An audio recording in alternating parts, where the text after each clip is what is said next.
Hi, good day everybody. It is great to be back again with a new message for today, this week. For this one is special to me. I think it's special to everybody that's a believer, is that we have a new life in Christ, and that the Father loved us so much that He sent Jesus to be crucified for us for eternal salvation. And the fact that Jesus loved the Father so much that He was willing to come. So I just want to jump into this directly, and I'm going to start from the Old Testament in Zechariah 3. And this is what it says in Zechariah 3. Then he showed me Joshua, the high priest, standing before the angel of the Lord.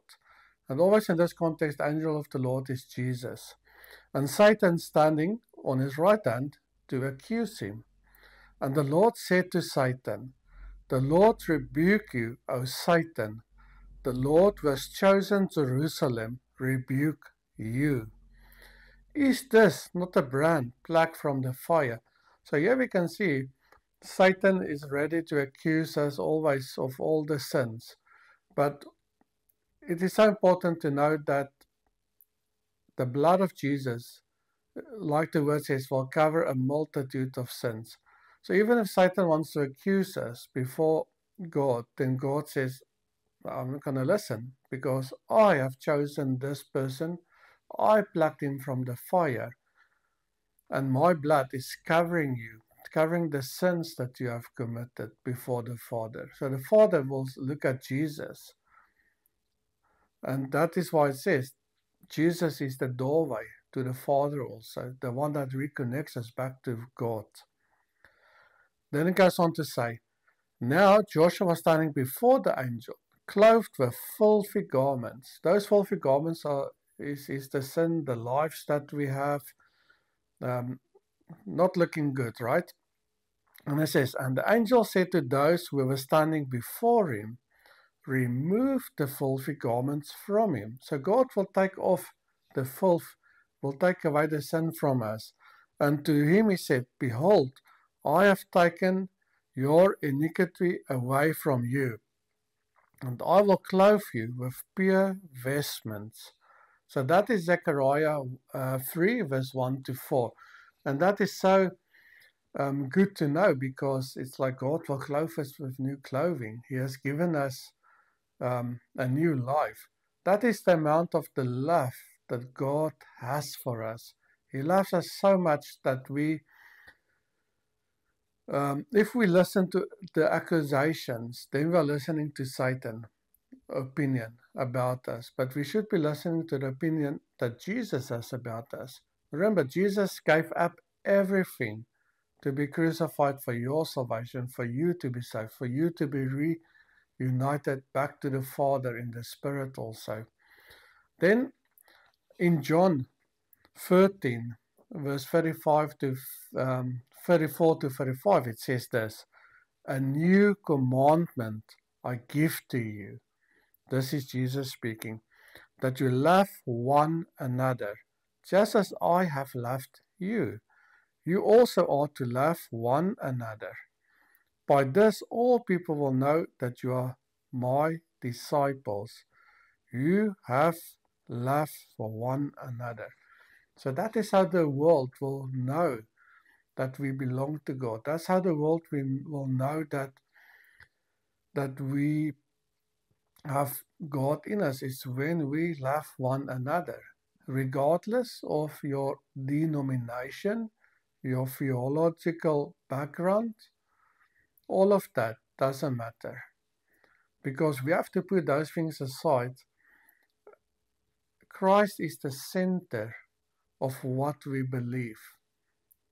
He is the one that came to set us free. He is the one that was crucified. And he says that if we love one another, people will know that we are his. So I have to love my brothers within my own circles. I have to love my brothers and sisters in other circles. We might disagree here and there on certain small things, but we still have to love one another, and we have to look at the truth that Jesus has spoken. not interpretations of me or other people or preachers or other people. No, we have to look at what Jesus was preaching. We have to look at the Old Testament and also because I see Paul always proved to everybody else who Jesus was through the Old Testament. So never neglect to study the Old Testament, to study those scriptures because they can be beautiful and they always will point us towards Jesus Christ. Always. Just like in Zechariah, that piece that I read. And then in 2 John 1, verse 5 to 6, it says this, "And now you ask, dear lady, not as though I were writing a new commandment, but the one we have had from the beginning, that we love one another." This comes from the Ten Commandments. This comes way back with Moses, that we have to love one another. You have to love yourself. You have to love other people. You have to love God. So love is not a new commandment. It's a new commandment that Jesus spoke, but it's also an old commandment that is from Adam was created right through now, that we should love one another. And it goes on to say, and this is love, that we walk according to his commandments. God has given us a very few commandments. The people created many laws for the Jews and others to walk by so that they can try to please God. But God's own commandments are not those laws that was given by um, all the people and all the laws that was written down. And Jesus actually goes so far to say, if you want to keep those laws, all of it, sure. But remember, on the last and final day, it will be Moses that's going to judge you. It's not me that will judge you. Because the love of God covers a multitude of sins. It covers all the imperfections that we have. You know, the more we love God, of course, the less we will have desire to sin, the less we will desire to do wrong things or to displease God. So that will be a natural outflow when we truly say, I love God, I worship God, I pray, I love my brothers, my sisters, I love other people with the love that God has given me. I will forgive people. I will forget what they have done against me, just like God did, and that is so important. And says, goes on, this is the commandment. This is it. Just as you have heard from the beginning, so you shall walk in it. So John is saying we need to walk in love. We need to walk it out in our lives. It's one thing to say, yes, I love you. But once your brother or sister, whoever comes and they start offending you a bit or scratching you or doing things that you don't like, the question will be, how much love will you have for them? How much forgiveness will you have for them? Like the Bible says, 70 times 7 you should forgive, and even more than that. Are we willing even sometimes to forgive once? Are we willing to love our friends, the people in our lives, to the point where we can see Christ in them? I think one person said it so well is, when I look at my spouse or if I look at other people, do I find the faults in them first, or do I say, can I find Christ in them? How can I find Jesus in them? Because if we have the same Spirit in us, the Spirit, the Holy Spirit, which is in me, my friends, other people that say they believe in Christ, that say they've been filled with the Holy Spirit, we have exactly the same Spirit in us. So when I look at other people, yes, we might irritate each other, but are we going to find Jesus first in them, that part, and build on that relationship? So I just want to encourage all of us really. Um, and this is in light of many things that's happening today in the world, because I believe still the time is short. I believe that Jesus will come again. I believe that Jesus is preparing a place for us and is coming back for his bride.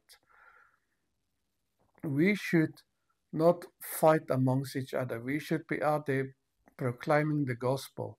We should show people this is what Jesus looks like. Why? Because we love one another. That is so important.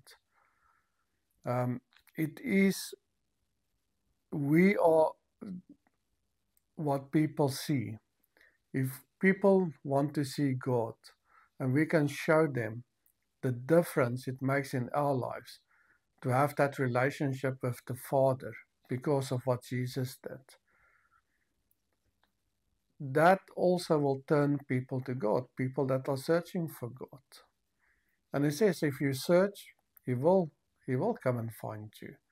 But we are God's mouths on the earth. We are his hands on earth at the moment. We are the ones that have to speak the right words. We have the ones to have lay hands on people that they can and pray for them to recover from illness, from other sicknesses, diseases.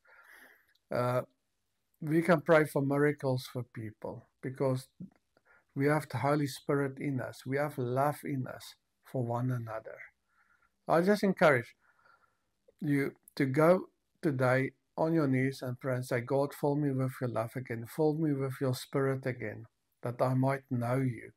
And then we have to start giving God praise, worship God, study the word, find God, so that we can set this example to other people. As the word says, and Paul said, we are ambassadors for God. So I just encourage you today, go and find for yourself in your inner room the love of God.